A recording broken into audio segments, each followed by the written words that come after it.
This is the You, Me, and BTC podcast. Cryptocurrency decrypted. Welcome to episode 87. Today we're unpacking possible connections between smart contracts and crime.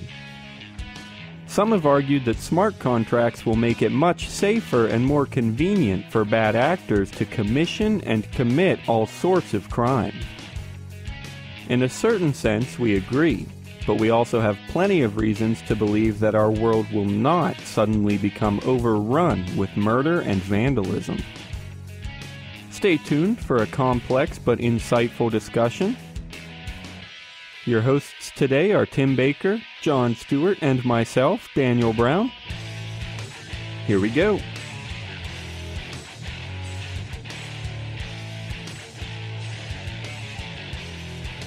Alright, hey everybody, how's everybody doing? We've got another episode this week. That's a terrible opening. That was good. Hey everybody, how's it going? We're back this week. Daniel's having me do the intro again. There we go, already screwing it Daniel up for the second time. Hi everybody. We've already been on Skype for half an hour.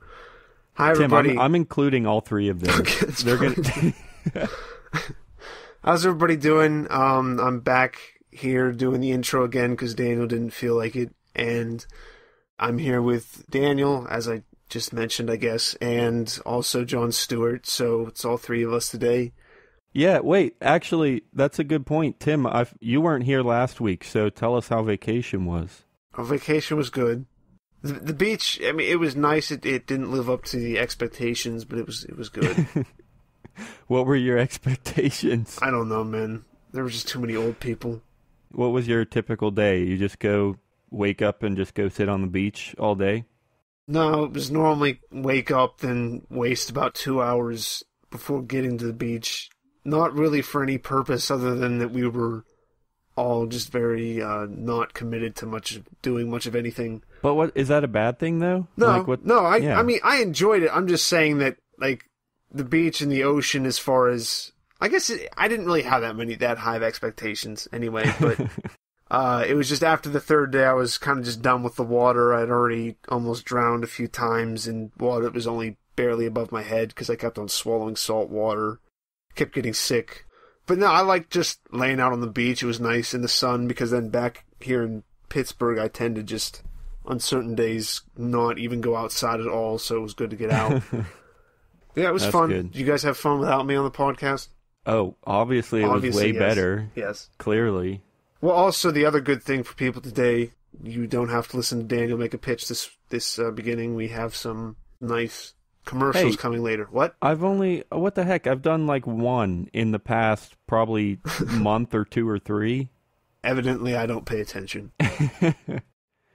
So I guess John's in charge of our kind of main story for today, and it's kind of about smart contracts and how they could be used for criminal activity. I thought it was pretty interesting. I think I read all of it, so I guess that's a good sign for me. When I read an entire article, I guess it was pretty interesting. So, it's a good sign for all of us that we actually read the entire article before starting the show. It's happened before, but no, yeah, we've definitely always gotten better with it recently. Just before we'd be like, wait, I have to read. Never mind, he was joking before, made some kind of weird comment. Yeah. Anyway, so I guess we'll let John take it away then. All right. Hey, John sounds. Yeah, I didn't say hi. Good morning, John. Thank you for coming. You're welcome here. Daniel normally does a better intro than that. I've been awake since 7, so you can shut up. I was trying to welcome you to the show. Yeah, but you said good morning. It's not. I know. It just was stupid. Okay. I'm done with this. This is an article from technologyreview.com called Bitcoin's Dark Side Could Get Darker. The contract, like Daniel said, focuses on smart... what did I say? I said the contract, didn't I? Yeah. The article focuses, as Daniel said, on smart contracts and how they could supposedly be used to promote illegal activities. Well, I guess It's not that supposed. Right. I was actually going to say the same thing. I mean, I think it's pretty clear that they could, but I think we still might come up with some defenses pretty soon. Yeah. So basically, the gist of it is that smart contracts create trust in situations where often there wouldn't normally be trust, which incentivizes good behavior, but also bad behavior, or what people would say is bad behavior. Things that are harder to do because they're illegal become a lot easier when you can use smart contracts. I think the example they give is like defacing a website. Like you could stash some information on the website and hash it to the blockchain and as part of your contract and then get paid out automatically, and it's safer for both parties involved than other means of transacting money. Yeah, that's really the thing with any criminal activity is like, well, if somebody wrongs you, you don't really have legal recourse because then you have to admit, oh, I was hacking this website and I was also hired as a hitman and he didn't pay me. Like you can't really do that. So they're basically saying, like, with smart contracts, you don't have to trust them to pay you because it's all built into the blockchain. And because it brings the legal binding stuff, not legally binding, but any kind of a real like enforceable contract into that kind of business, because that wasn't there before at all, because like you're saying, you can't go to the courts for that. So are they just saying that it's going to be more prevalent because it's more profitable? Well, not yeah, profitable? I would say at the very least they're saying it's easier, and probably because it's easier, they want to say it'll probably be more prevalent. Probably. I don't know if you guys agree with that, but I think that's what they're saying. It's safer. It's not necessarily easier, it's just safer. Well, yeah. More, less risk. And actually, they do kind of bring that up in the article. They mention that creating a smart contract requires you to have a pretty good technical know-how, and it's not something that everybody can do. Yeah, that's at the moment, I think that's completely true. I mean, they mention in here Ethereum, the Ethereum project, which really that's kind of the main smart contract project right now. And it's just interesting to me because I've heard that name for years. I've heard people talk about Ethereum, and I've heard interviews about it. And people talk about it a lot, but I don't think really it's anywhere close to being done or mainstream yet. I mean, because I've never actually heard of people using it very much. I'm sure there's been a ton of test cases and examples and whatever out there, but I think you're right, John, in saying that at the moment it's still a really technical thing and it's not even close to mainstream, I don't think. Yeah, well, hopefully I'm right because that's what they said in the article. It wasn't my thing. Okay. I mean, according to the article, though, they say Ethereum has been launched, and I'm on their site right now. So Frontier is released, which is for developers. It's a command line only interface with a JavaScript environment that allows building, testing, deploying, and using decentralized applications on the Ethereum blockchain. Okay, yeah. So it's a technical thing, so. Yeah. Command line only JavaScript. That doesn't mean it's impossible, though. I mean, a lot of people out there on the dark web trying to get things hacked or to hire hitmen or whatever, a lot of those people are going to have these kind of skills, or at least be willing to learn them. It's also saying that there's a ton of people online trying to get anything more than just those marketplaces. I don't get this whole obsession with hitmen, like it's this epidemic online that people are using all the time. Yeah, well, I think that's the whole point of bringing up the technical side of it, because to me that says it's not that it's going to become more prevalent. And people who have the technical skills to do that, I'm sure, have already found out ways to do it in the past, or do what they're trying to do in the past. It just makes it a little bit easier for them now. Right. One of the interesting examples. Well, I guess you already mentioned this, John. You said their example was hacking a website and just including some. Once you gain control of the site, you can put some data on there, and then the blockchain will notice that data and say, okay, there it is. The contract has been fulfilled or your end of the deal has been complete. We can tell it's been completed because we see that data on that website. Therefore, the money goes to you. That's a little interesting to me because I guess this wouldn't always be possible. Like, if it was a private deal, then my solution is probably not going to be as easy. But I could imagine somebody putting up like a bounty kind of thing, like publicly saying, hey, I need this done. I'm putting this money into a smart contract, and whoever does it, you get paid. And then the website themselves could go over there and say, hey, look at this. They're offering a whole bunch of money to hack our website. Why don't we just put this data here and collect the bounty, right? Yeah. And kind of the same thing. This one's a little more of a complicated example. I have a tough time believing that this would work as well as we would like. Not that we would want this to work, but like as well as we want smart contracts to work.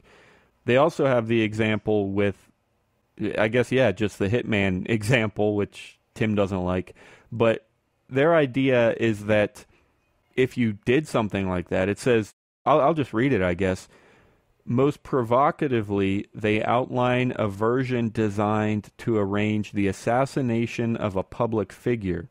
A person wishing to claim the bounty would have to send information such as the time and place of the killing in advance. The contract would pay out after verifying those details had appeared in several trusted news sources, such as news wires. A similar approach could be used for lesser physical crimes, such as high-profile vandalism.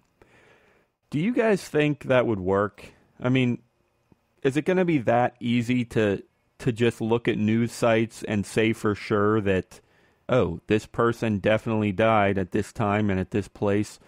I mean, you can check the frequency that those details appear, I guess, and sure, a computer could make an educated guess, but it's not, I can't imagine saying that would have to be certain, especially when people could do the same thing and just modify the websites to collect the bounty or something, right? Well, specifically about the assassination thing, they're saying that for a public figure, if that's what you're meaning. That wouldn't be that hard to figure out when they died.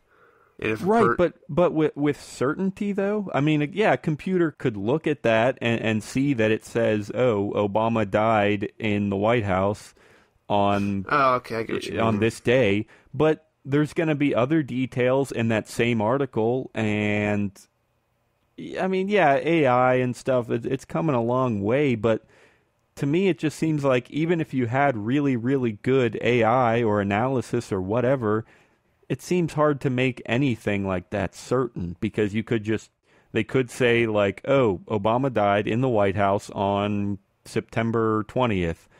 The next day, September 21st, there was an announcement, and the computer is going to have a hard time knowing which day is the right one, right? Yeah, I apologize. I was still thinking of it being like a person sending that out.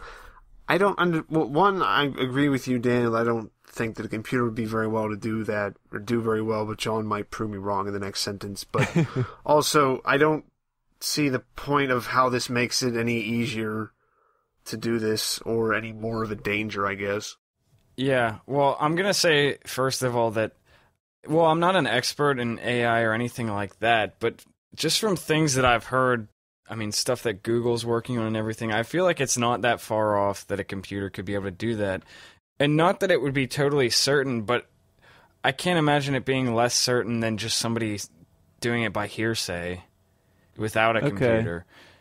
And yeah, so I'll say that, but another potential problem, to swing the other way for a second, is that, I mean, it's totally, like, what happens if two people say they send the exact same details or whatever? Like, somebody finds out that this guy said he was going to assassinate him at this time, at this place, and you send the same exact thing. Like, what happens then? Yeah, I guess it depends how the contract is created. I mean, if it's privately done, then whoever is putting up the money is going to know, okay, the first person is probably the right guy because he sent it to me first. I know who he is, so I'm going to escrow this money with his address as the receiver. If it's a public kind of bounty thing, yeah, I could sort of see some issues there. Although even then, I think most of the time you just go with the first one. And yeah, maybe somebody could find out and go earlier, but I think that's a problem no matter how you try and deal with this stuff. But I do want to mention with the AI thing, I think I generally agree. Like you said, John, it does seem difficult, but it's also coming a really, really long way. But just that also that reminds me of, what was that computer's name that played on Jeopardy? I don't even know, like Stanley or something. I know what you're talking about, but I don't know what it... I don't know. I mean, there's some pretty crazy machine learning stuff. I just looked it up. It's Watson. So yeah, he was on Jeopardy, and this is kind of the same thing where he has all this information, probably all of it from the internet, and he's trying to say, what happened here, what happened there, what's the answer to this or this. And yeah, you're right, John. He was pretty impressive, and he was able to get a whole lot of things right. I think he won. But the funny thing, though, and this is kind of the example that I'm talking about that could go wrong, in Final Jeopardy, the very end, the category was U.S. cities. And I have no clue what the question was, but Watson's answer was Toronto, and the category was U.S. cities. So that's kind of the thing I imagine, is where they're just going to be way off on something like that. I mean, not very often. Maybe they'll be really accurate a lot, but it seems too easy to just get this weird confusion in there too. Yeah, that's definitely true. Join the club, join the club, join the Bitcoin Talk Club. Interested in Bitcoins or altcoins? Love chatting? We are the place for you. Bitcoin Talk Club is a new form sensation coming to a computer near you. Whether you are a professional coin developer or someone that wants to know more, our doors are open for you. We are looking for people to join and help build this forum into a one-stop knowledge base for everyone's needs. We're looking for you at BitcoinTalk.club. Join the club, join the club, join the Bitcoin Talk Club. I guess to me, though, looking at the entire thing, because I guess, Tim, you were saying, like, I think you said you can't really see how it makes it easier. I think it definitely does, but we've said this before, it's like any technology ever. It makes the good easier and it makes the bad easier. It doesn't really discriminate, I think. And you can't. How are you supposed to make something that is made specifically for making smart contracts so that you take trust out of something and then somehow make it so that people can't use it? Because it's not like they have to specifically make it. I wouldn't think. You can't make a template that wouldn't let someone use it for assassination, right, or for that if you're going to have them used for all kinds of good things. There's no way to do that. There's no way to cryptographically prove whether an action is good or bad. Like, math can't do that. Exactly. Yeah, I mean, it depends. If somebody's using a base thing to work off of, but if you have something that's a little bit more developed that you're using to do smart contracts, which is where we get into the whole thing of it being easy for the average person to do. Once it gets to that, it's not that hard to legislate. I mean, that's exactly what the controversy is with, like, the Bitcoin XT thing that we were talking about just before, like whitelisting and blacklisting people. And if somebody's using a smart contract app or some already fully developed interface, it's not that hard for somebody to build that in there. So, yeah, I was thinking they were talking about an actual solution, not just banning people from using it. Like, I mean, that's, I guess, normally the normal solution for something like this, but I thought they meant... Well, the thing about banning people from it is that it's not that's still part of the code. It's not like people are like, oh, this guy's doing this, and then somebody manually goes in and blacklists them. It's all done automatically. Yes. How do you do that automatically? That's the computer, like, just gathers data on what they're doing or what they've done in the past. Okay, so I think we're transitioning now into talking about the code in Bitcoin XT, right? Is that what just kind of happened? Which is fine. That's a good discussion. Well, I was more just using it as an example. Right. Yeah, and yeah, well, I don't know how long we'll stick on this because I'm not sure how prepared we are for it. But just for some background, I'll make this as quick as possible. There is some code in Bitcoin XT that some people say is malicious, and it's kind of designed to keep track of IP addresses, and to shut them down if they look like they're doing bad stuff. That's really the most basic thing, and we could probably do a whole episode about it, and maybe we will. But what I would say, John, is that yes, that kind of, I think you were calling it legislation. I mean, people can do that, and yes, right now it is part of the code, but an important thing to realize is that this is not really an essential part of the code.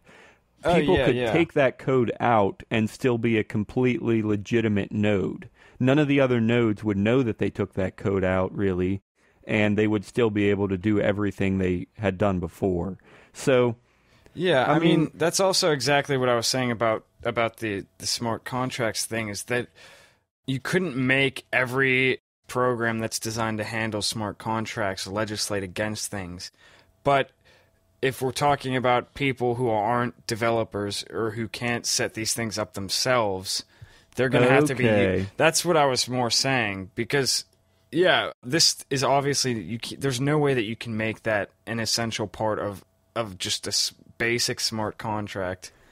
Right. So you're saying that we could put in that legislation, and for the most part, people wouldn't change it. I mean, theoretically they could, but they might not, just because they're not that technical and they're just going to use the mainstream programs and things like that. Is that what you're saying?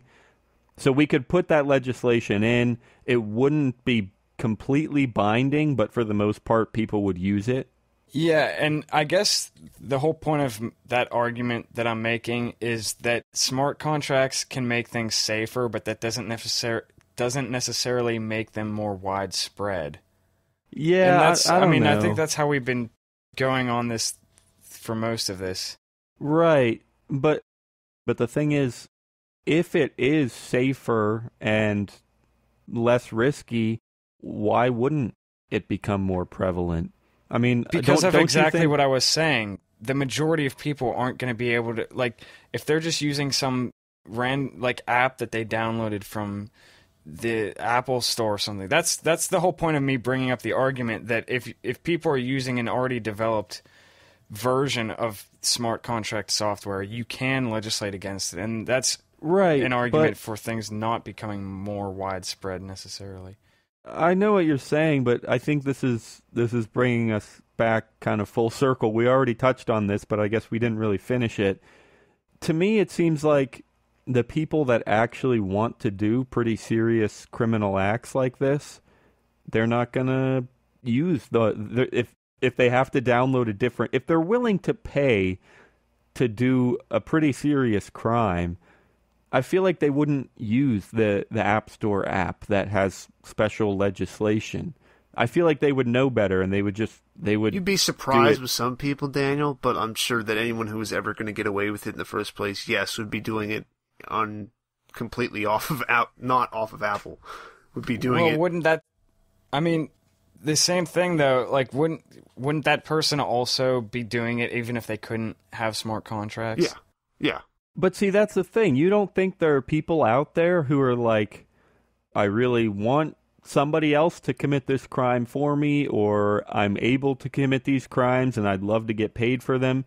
You don't think there are people out there who think that way, who don't do it because it's too risky? I don't think someone is going to jump... I do, but I don't think that's going to make everybody turn into a criminal. That's what I'm saying. No, definitely not everybody. I agree. Of course not everybody, but you really don't think it will become any more prevalent at all? Just because Well, it's easier it to get depends paid on- anonymously doesn't mean that it's getting paid anonymously, but it's getting paid anonymously. It's just making it easier for people. And if they were going to do it, if they were serious enough to do it, I would think they would have already done it and figured out a different way. They wouldn't have needed this to push them to that. And I mean, it's not just people who are willing to offer a bounty. It also has to be people willing to take bounties, too. Right. And so you have to have people on both sides. And it depends on what you mean by like, something becoming more widespread. If there's like a 2% increase in crime because of this, I don't know that that's like worth freaking out about.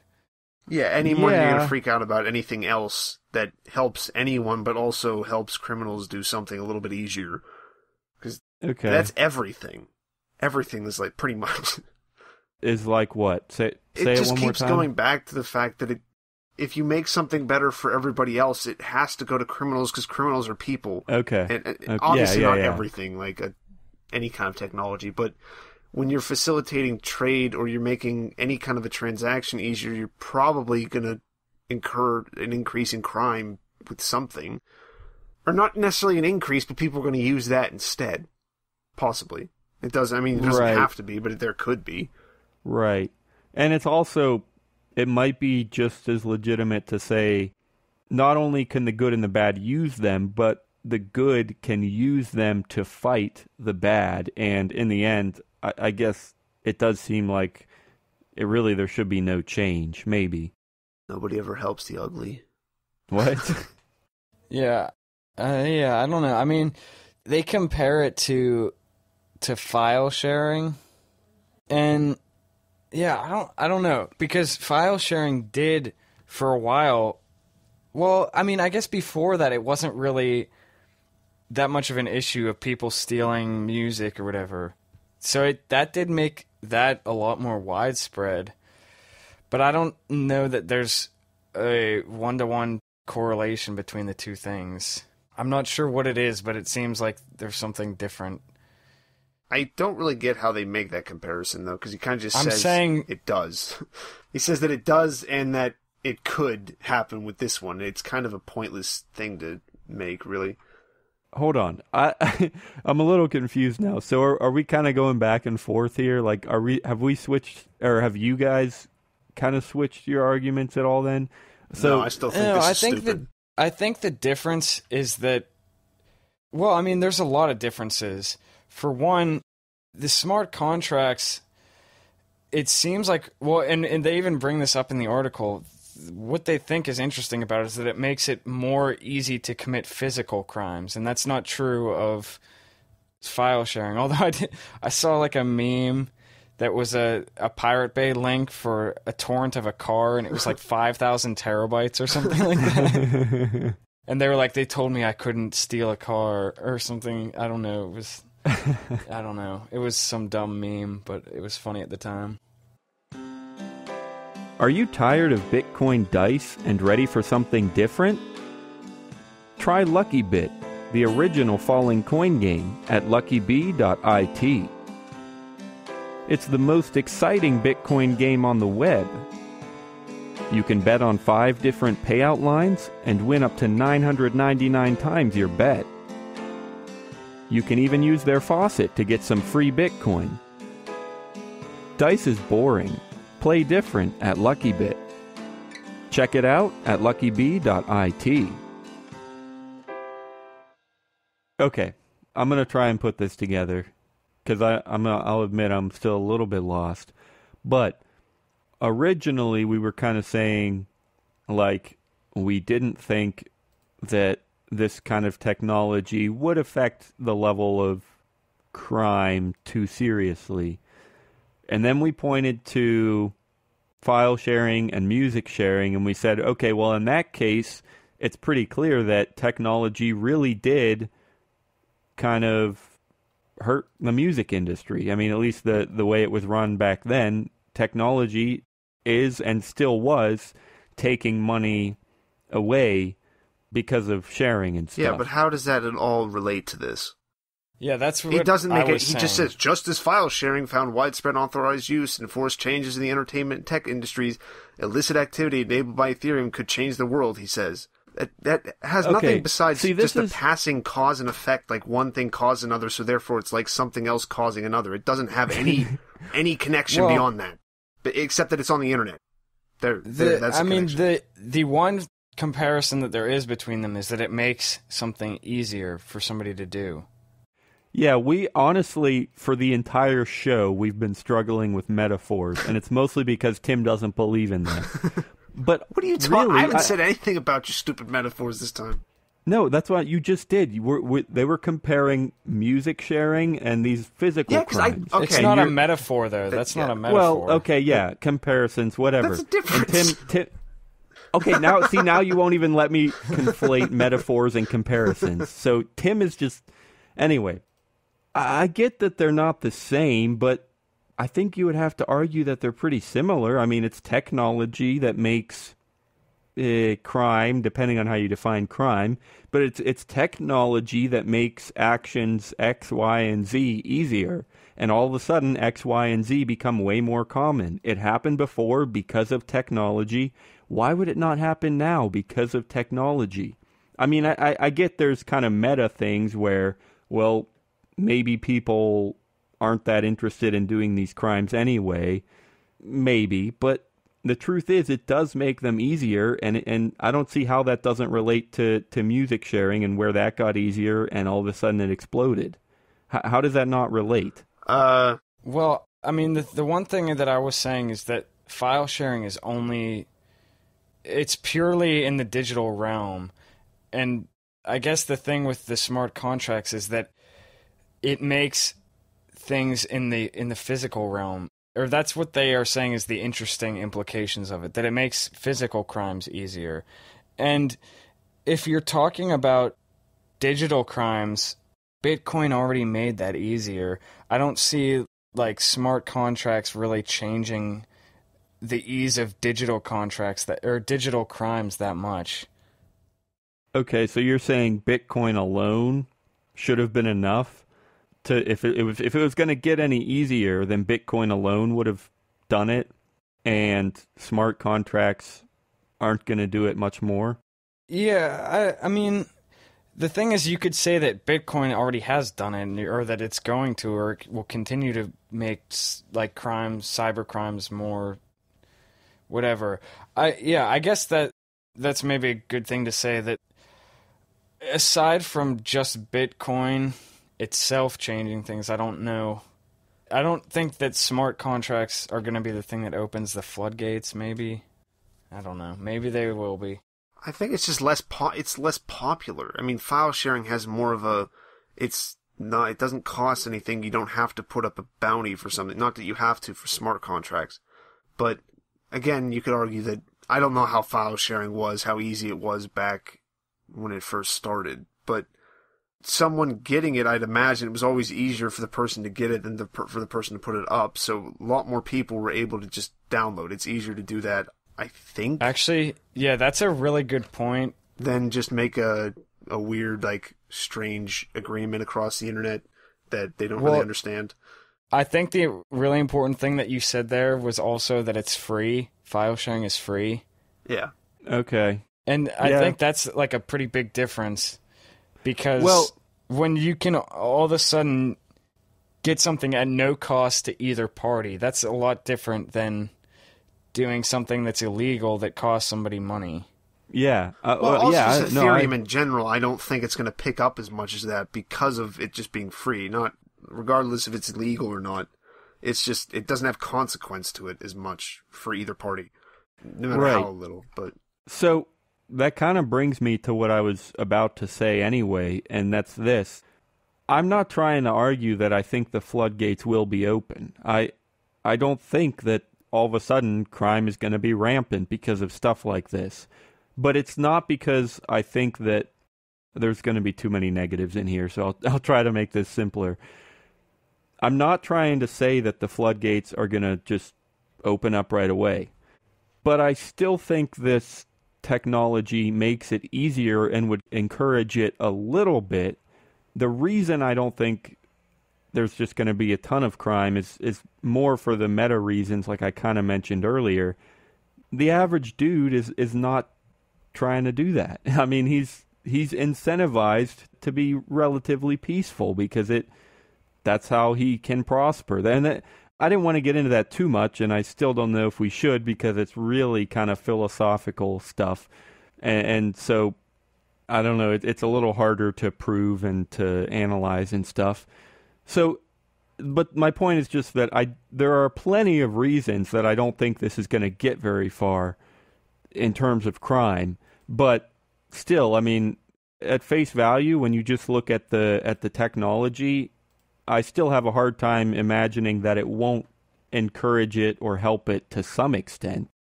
Well, I think that's what we've been saying the whole time. I mean, I think it does make it easier.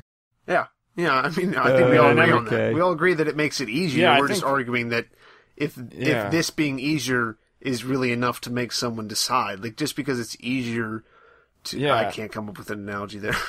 I'll just quit. No, Tim, you're not allowed to use analogies. I can use analogies whenever I want, Daniel. I'm not bad at them this much. You don't believe in them. I think what me and Tim were more trying to say is that there are enough other things besides the ease of it to keep people from going... Yeah, it's not that we don't think it's going to be easier. I don't understand the... I understand the article because it's from Technology Review, I guess. Although I don't know what they really put through. I'm just kind of guessing they're going to be more along the lines of thinking that something like this is necessarily bad. Where, I mean, I don't like assassinations or anything like that. It's just that this technology, anything with any kind of a criminal connotation, might get blown out of proportion. So well, that's this article's not even blowing it out of proportion because, well, I'll just read the exact quote from here. It says, still, Kristen notes that the scale of criminal activity made possible by Bitcoin today and perhaps by smart contracts in the future is tiny compared with more traditional cash-based physical crimes. And then okay, that's the Carnegie Mellon guy. It says smart contracts are also more complex to use than Bitcoin transactions. Okay, yes, I mean, I think this article is actually pretty fair about it, and well, they even interview Gavin Wood from Ethereum, and they kind of let him even talk about it.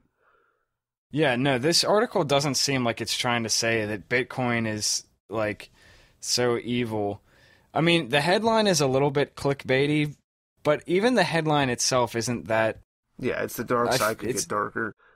Yeah. Yeah. Okay. I think the article's more just like this is an interesting implication. Okay, that actually, I didn't think of this before, but I guess the headline applies pretty well to the point that we've probably been making this entire time, but I'll still admit that I don't know how well I followed everything. This has been an interesting episode, but the dark side could get darker. It's like, yeah, there's some bad stuff out there, and maybe, yeah, just like we've been saying, it's going to get a little bit darker, a little bit easier, but that doesn't necessarily mean it's going to grow and all of a sudden explode. It's just the dark side is going to be a little bit darker, a little bit more hidden, a little bit more anonymous and open maybe. I don't know. But, yeah, this has definitely been an interesting episode. We'll know when we start seeing a bunch of public figures going down with no one coming forward and no one's being caught and they're just getting tons and tons of Bitcoin moving to this one address. Or maybe they won't even use Bitcoin. They'll just use an altcoin for it. Because it doesn't have to be Bitcoin either.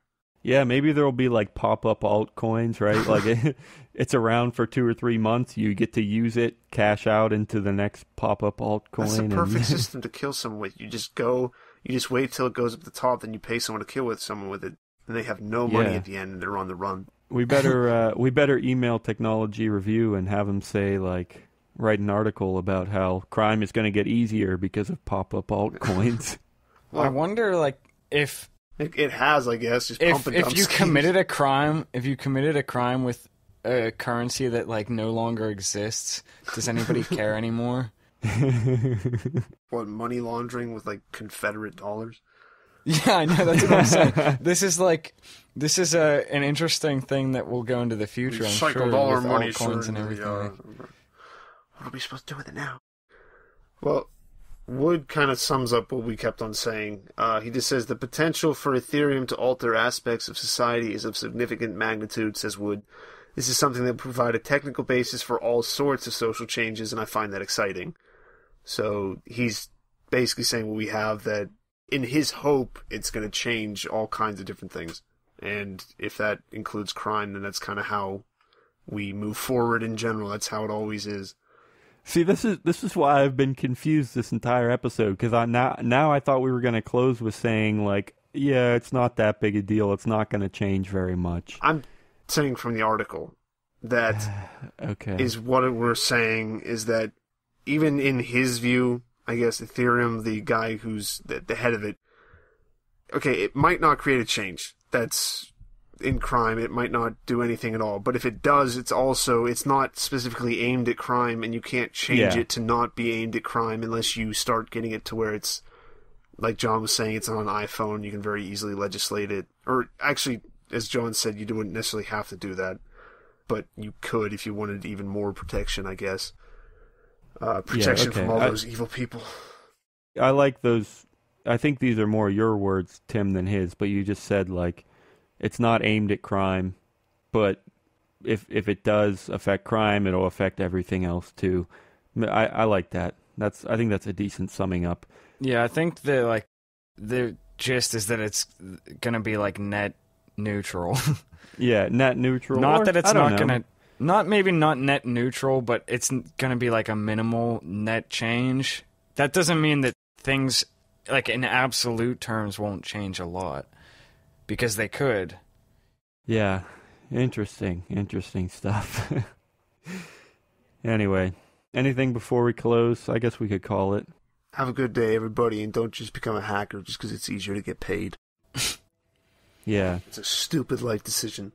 I don't know. It depends what kind of hacker. Unless it's a lot of money, then definitely go for it. Just do it. You could either be a good hacker or like a vigilante hacker, where like most people would say you're bad, but really what you're doing might be kind of good.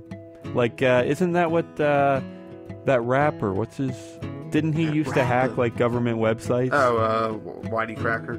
Yeah.